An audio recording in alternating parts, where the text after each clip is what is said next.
do some AFC South talk here, Combsy. I'm going to kick it to you first here. The Jacksonville Jaguars had a historically bad season. They drafted Trevor Lawrence overall. They also got Travis Etienne in the first round as well. They also got, quote, their coach, and they signed Mr. Tim Tebow. Where is Mr. Joey at? He says that Tim Tebow is going to be the greatest tight end ever in the NFL. So, Combs, let me kick it to you first here. Looking at the Jaguars' 17-game schedule here, what game jumps off the radar or jumps off the schedule at you first? None of them. I guess maybe week 12 against the Atlanta Falcons. I think that's the first game I have them having a chance at winning. Really? Yeah. Jacksonville is going to compete to have another number one pick, and they'll probably take another quarterback. The Jacksonville Jaguars are going to be really bad. Their schedule's tough as well, but they're not good. I'm not a big believer in Trevor Lawrence, as we've all known. I think Trevor Lawrence is going to be a bust in this league. I think that I said it before and I'll say it again. Now that Bo's a new listener, so he probably hasn't heard me say this before, but Trevor Lawrence was highly shielded at Clemson.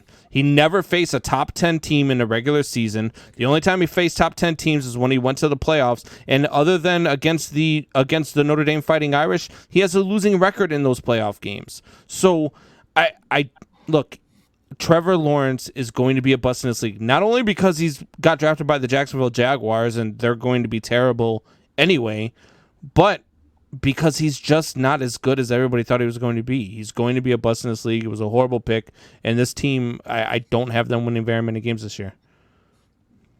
What do you got him at then? What do you got for your overall record for him? I got him at 2-15.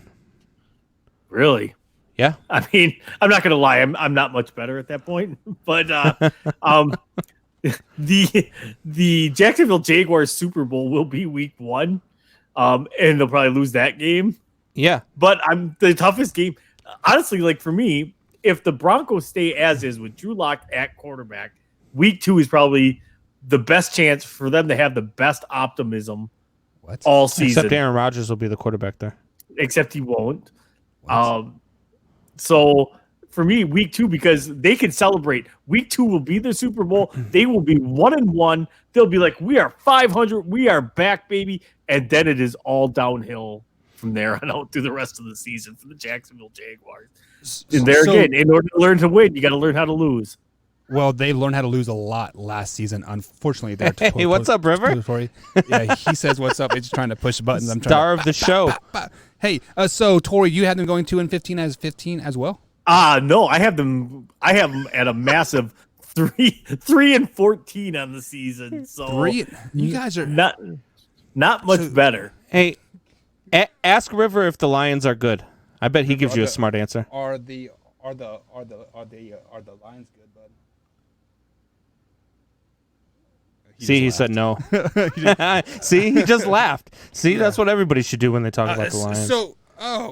Now I can't hear anything. River, stop, dude. All right, so you guys have them 3 wins and 2 wins, and as I think Trevor Lawrence is going to be bad, but I still think that they are good enough to get at least 4 wins on the season. But the game that really jumps out at at me is that Week 16 game when they play the Jets. Like, I think this is going to be a highly competitive game, Jacksonville Jaguars versus the Jets, and I have them going 4-13 on the season. Dude, don't do that, man.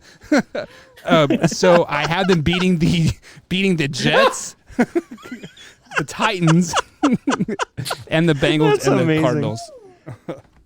Yeah, look. This team's just going to be bad. I don't have them winning a game until against the Atlanta Falcons in Week 12, and then I've got them beating the Jets in Week 16. Those are the only 2 games I have them beating. Look.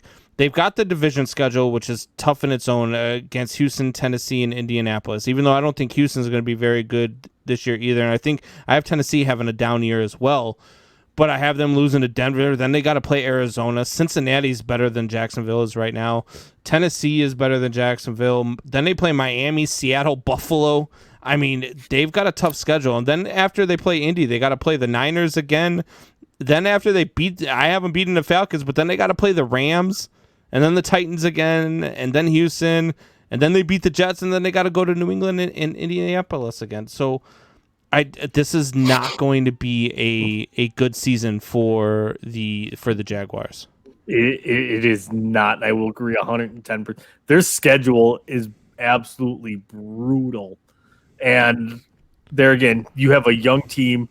The only position that they actually really have any depth and experience on now is at receiver. And that's it. Like, this is a young team. And there again, I am a firm believer in you have to learn to lose before you learn how to win. So yeah. And Bo says, I'm not a Lawrence bandwagon either, but I can't say it was a horrible pick. Who do you think they should have taken?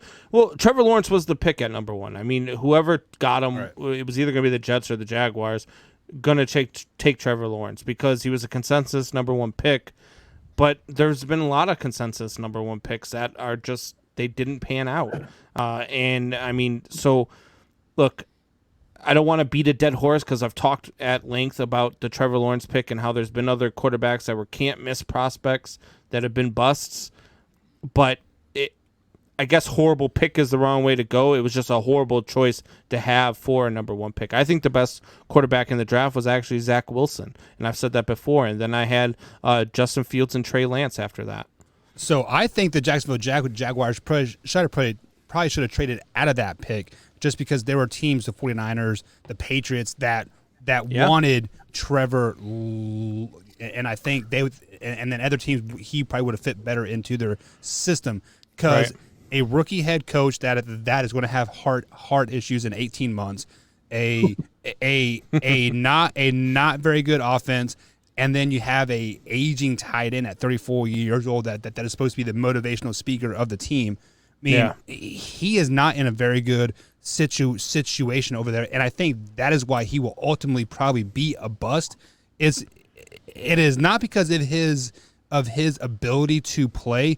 It is his landing spot. But see, I think his ability to play is not going to translate to the NFL either. So that's going to aid in his part of being a bust. It's not just going to be because a big part of it's going to be because he's a Jacksonville Jaguar, but it's not going to be just because he's a Jaguar. It's going to be because he's going to end up showing you that he's got some Mitch Trubisky-like tendencies.